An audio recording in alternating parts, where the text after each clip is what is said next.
22 अप्रैल को पहलगाम की बेसारन घाटी में हुए आतंकी हमले में 26 निर्दोष लोगों की जान चली गई, जिनमें ज्यादातर पर्यटक थे। ये हमला अब तक का सबसे खौफनाक हमला माना जा रहा है। हमलावर सेना की वर्दी में थे और उन्होंने सबसे पहले लोगों से उनका धर्म पूछा, फिर उन पर ताबड़तोड़ गोलियां बरसा दी। चश्मदीदों के मुताबिक उनको कलमा भी पढ़ने को कहा गया।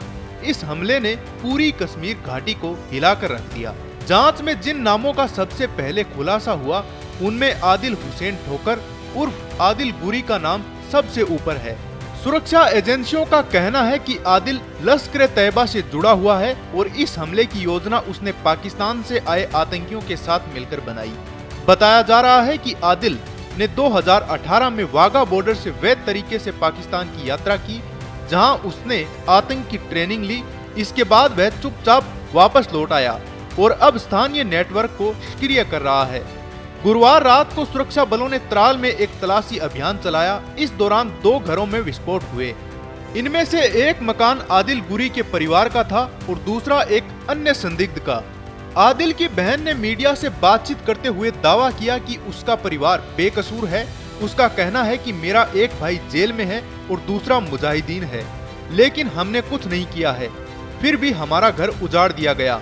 उसने यह भी बताया कि सुरक्षा बलों ने पहले परिवार के सभी सदस्यों को बाहर निकाला, फिर घर के ऊपर कुछ विस्फोटक जैसा रखा। वहीं सरकार का कहना है कि ये कार्रवाई आतंकी ढांचे को तोड़ने के लिए जरूरी थी। हमारे घर में मेरे भाई एक है, वो जेल में है, और दूसरा भाई जो है वो मुजाहिदीन है, और मेरी 2 बहनें हैं और एक माँ बाप है। बस कल हम बैठे थे इधर, परसों से मेरे घर वालों को ले जा रहे थे, लेकिन मुझे पता नहीं था, मैं ससुराल में थी, मुझे पता नहीं था।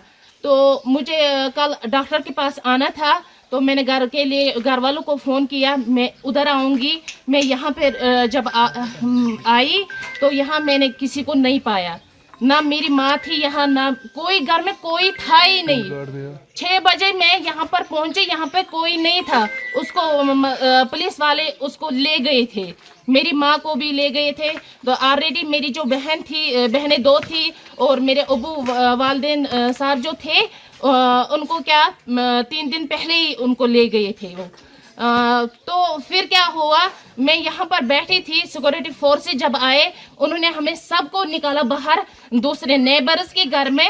उन्होंने बोला कि आप सब वहाँ जाइए, यहाँ पर जो भेड़ बकरियाँ सब कुछ ये जो है घर में वो सब निकाले, सब कुछ निकाला। लेकिन मैं देख रही थी वहाँ से, मैं ये जो हमारा ये है, यहाँ से मैं देख रही थी कि वो एक बंदा यहाँ से चढ़ा, हमारे यहाँ पे जो ये थे, मतलब घर का वो स्टोर होता था, वो वहीं पे चढ़ा। उसने कुछ रखा वहाँ पे, एटमी बम रखा, कुछ वो जो ब्लास्ट उन्होंने किया वो रखा उसने। मैंने खुद देखा एक आदमी को, लेकिन अंधेरा था, मैंने उसको देखा नहीं, चेहरे से नहीं देखा, लेकिन देखा किसी एक को मैंने फौजी वर्दी पहनकर उसको मैंने देखा था यहाँ पे जाते हुए। कुछ था, उन्होंने वो फोड़ा, तो फिर सब कुछ यहाँ पे बर्बाद हो गया। आपके घर में कौन कौन सा अरेस्ट है इस टाइम, इस वक्त? मेरे घर में मेरी बहनें 2 हैं जो अनमैरिड है, और मेरे वाले साहब और मेरी माँ।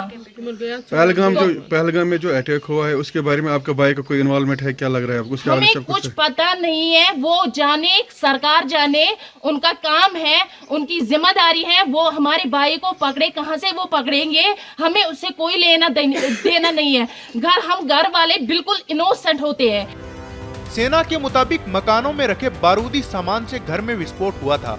पुलिस ने आदिल समेत 2 और आतंकियों अली भाई और हासिम मूसा पर जानकारी देने के लिए 20 लाख का इनाम घोषित किया है।